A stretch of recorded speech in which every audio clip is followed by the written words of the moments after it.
welcome to another beautiful time on Life Point with UCee. Do you know that it is estimated that an average adult makes about 35,000 decisions in a day? In contrast, in young children, they make about 3,000 decisions in a day. How tough can this be? Now, all of this is not even my interest. My interest is, how do you go through the day making this large amount of decisions without getting burnt out or get to a point of decision fatigue? That's why I'm here. I want to teach you how to do this, go through your day, make decisions without getting burnt out.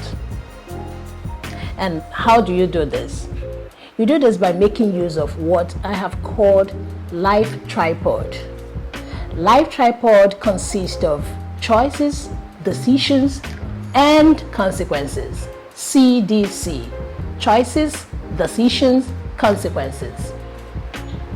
Now, in life, we have choices, because the more you have responsibilities, the multitude of choices you have to make, and that's tough. So if you have to make choice, then you've got to have a strategy of how to do that. So let's go to step one of this tripod, Life Tripod. Choice. What is choice? Simply put, a range of possibilities. And when you say you're making a choice, it only means you're taking something in preference to the other one.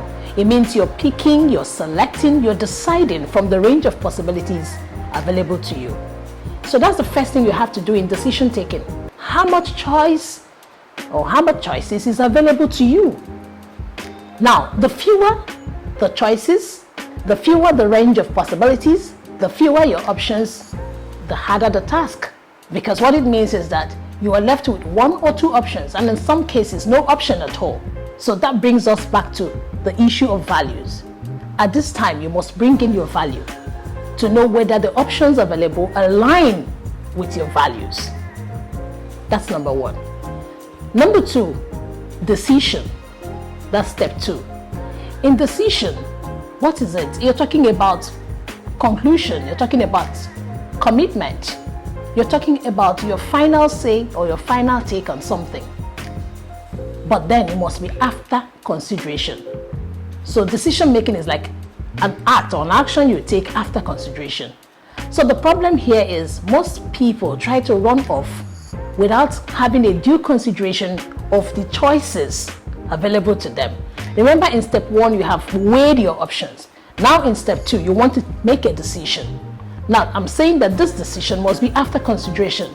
Never you run off to do something without thinking, even if it's just for a second, so that you will be able to know what options are available and also what you're standing on.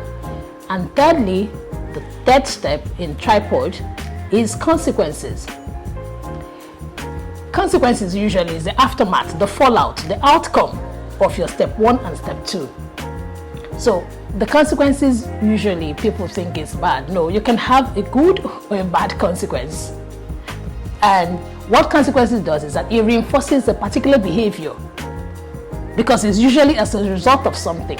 Someone can have an accident because you are having a reckless driving. That's the consequence. An accident occurs. So when you make your choice, you take a decision on this choice. Be ready to stand with the consequence. The problem with most people is that when we have made our decisions and the consequences comes on and it appears is unpleasant, we don't want to stand by it anymore. We want to shift the buck to another person. We want another person to bear the responsibilities, the fallout of the decisions we have made. And that's where we have problems. That's why we have problems in the home. You make a decision and you want the children to bear it. You make a decision, you want your spouse, whether the male or the female, to bear it. You make a decision, you want the people living with you to bear them. No. Learn how to stand by the consequences of the decisions you have made. And on that note, I want to believe that this simple life tripod, at any point in time you're faced with a decision-making issue, please apply them. Evaluate your choices. What are your options? Take a decision and live by the consequences. And never you forget that your value is your line, your timeline for it. Make sure that you are making a decision based in the interest of your values. Till we meet again, remember to practice what you have learned. That's the only way we can make our society better. Until we see you again, get ready to receive the next line of action on this platform. See you.